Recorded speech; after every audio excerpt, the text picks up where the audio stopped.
कुछ साल पहले अमेरिका घूमने के दौरान बाल्टीमोर क्षेत्र में प्रेम सिंह से मुलाकात हुई, जिसका नाम बदल दिया गया था। एक शाम हम एक अच्छे भारतीय रेस्तरां में खाना खाने गए थे।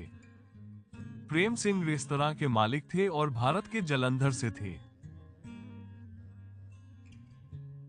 हम खाने के दौरान उन्होंने हमारे साथ बैठकर पंजाबी में बात करनी शुरू की।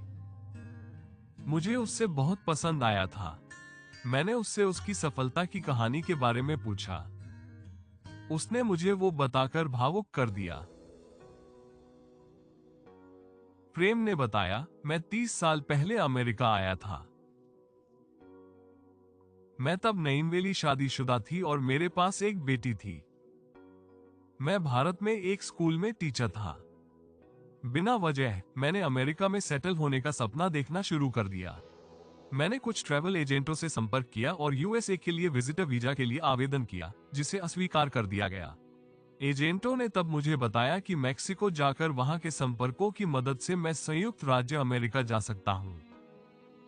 एजेंटों ने बहुत सारे पैसे मांगे थे जो मेरे पास नहीं थे, तो मैंने अपने पिता से जमीन बेचने के लिए बोला। मेरी पत्नी और मेरे माता पिता विदेश जाने के खिलाफ थे क्योंकि हम भारत में ठीक ठाक चल रहे थे, लेकिन कुछ तो अमेरिकी सपने में जो मुझे अधिक प्रभावित कर रहा था। मेरी माँ को अपने बेटे को खोने का दुख महसूस हो रहा था। खैर, मैंने अपने माता पिता को मनाया और अपनी पत्नी को भी एक अच्छी तस्वीर दिखाई कि जल्द ही सफलता मिलेगी, मैं उसे भी यहाँ ले आऊंगा। मेरे पिता ने जमीन बेच दी ताकि ट्रैवल एजेंट्स को भुगतान कर सके जो मेरी मैक्सिको यात्रा का आयोजन कर रहे थे। मैक्सिको पहुंचने पर हमारे समूह को अकेले खुद का ख्याल रखना पड़ा। हम बेरोजगार थे, उनकी पुलिस हमें पीछा कर रही थी और हमें छुपना पड़ रहा था। तब मैं सीमा पार करके अमेरिका में घुसने का प्रयास किया। बहुत से लोगों ने कोशिश की लेकिन सफल नहीं हुए और मुझे उनके हालात के बारे में पता नहीं है। मैं किसी तरह अमेरिका की तरफ पार करने में कामयाब रहा और न्यूयॉर्क की यात्रा की, जहां मेरे पास कुछ था। हमारे एरिया के पंजाबी फ्रेंड्स। मुझे कई रातों तक बिना छत के सोना पड़ा। उसके बाद हमें न्यूयॉर्क में एक गुरुद्वारे में ठहराव मिला, जहां कई और लोग भी ठहरे हुए थे। हम गुरुद्वारे में ठहरे और फिर लॉन्ग आइलैंड गए, जहां निर्माण श्रम की जरूरत थी। हम रोज कोई न कोई काम ढूंढते और शाम को गुरुद्वारे लौटते और उनके कम्युनिटी कुकिंग से खाना खाते थे, जिसे हम लंगर कहते हैं। 2 साल तक हम इसी तरह चलते रहे। मैं हर हफ्ते पे बूथ से माता पिता और पत्नी को फोन करता था। अब मुझे अपनी छोटी बेटी और पत्नी की याद आने लगी है, लेकिन फिर से एंट्री करना मुश्किल होगा। मुझे पता चला कि मेरी माँ बहुत बीमार है और वो मुझे याद कर रही है। मैंने उससे फोन पर बात की और उसके इलाज के लिए पैसे भेजे। उसे बताया कि सब ठीक हो जाएगा, मैं जल्द ही दौरा करूंगा। पर मुझे पता था कि यह संभव नहीं है क्योंकि मेरा पूरा प्रयास बेकार हो जाएगा। एक शाम मुझे मेरे पिता का फोन आया कि मेरी माँ की मृत्यु हो गई है। मैंने उसके आखिरी पल तक इंतजार किया। वो मुझे याद कर रही थी और दरवाजे की तरफ देख रही थी। मैं आऊंगा। उस शाम मैं रोता रहा और खाना नहीं खा पाया। कुछ तो मैंने अपने आप को संभाला और गुरुद्वारे पर जाकर उसकी आत्मा के शांति के लिए प्रार्थना की। फिर भी साल बीतते रहे। मैं अमेरिका आए लगभग 12 साल पहले था। मैं अपनी पत्नी और बेटी से सिर्फ फोन पर ही बातें करता रहता था। मुझे उनकी बहुत याद आती थी।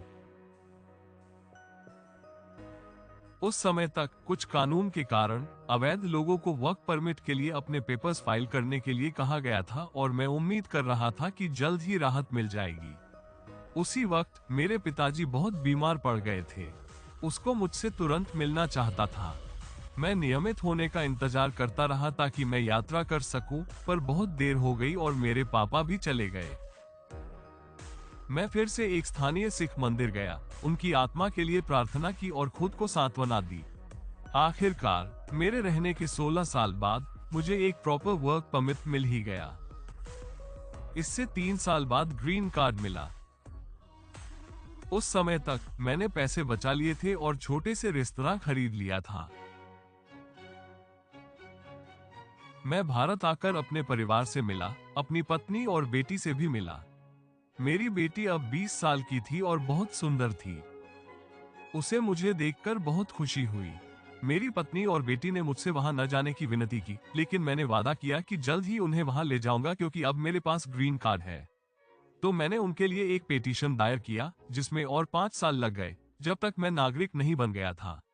तब मैं भारत गया और अपनी पत्नी और बेटी को यहाँ लाने आया। मेरी पत्नी अब 50 साल की थी और बेटी 25 साल की हो गई थी। पेशेवरी में मैंने अच्छा काम किया। मैंने अपना छोटा रेस्तरां बेचकर एक बड़ा रेस्तरां खरीद लिया। जल्द ही मैंने एक और रेस्तरां खोला और एक घर भी खरीद लिया। मेरा परिवार अब खुश है, पर मेरी पत्नी को 23 सालों तक अलग रहना पड़ा और उसकी जवानी बीत गई थी। मेरी बेटी ने अपने पिता का प्यार और स्नेह बहुत देर तक नहीं देखा। मुझे नहीं पता कि स्वर्ग में माता पिता से मिलूंगा तो क्या जवाब दूंगा, भगवान जानते हैं। हर सफलता की अपनी कीमत होती है। फ्रीन की अगली पीढ़ी निश्चित रूप से अमेरिकी सपनों का मजा लेगी। मैं उसके माता पिता के अंतिम क्षणों में कैसा लग रहा होगा, उसकी तस्वीर मेरी आंखों में आ गई और आंसू निकल आए। अमेरिका में अभी भी कई प्रेम्स हैं जो चमत्कार का इंतजार कर रहे हैं और उनके परिवार घर पर चुपचाप सह रहे हैं। चैनल को सब्सक्राइब करें और मोटिवेशनल रियल लाइफ कहानियों के लिए देखें।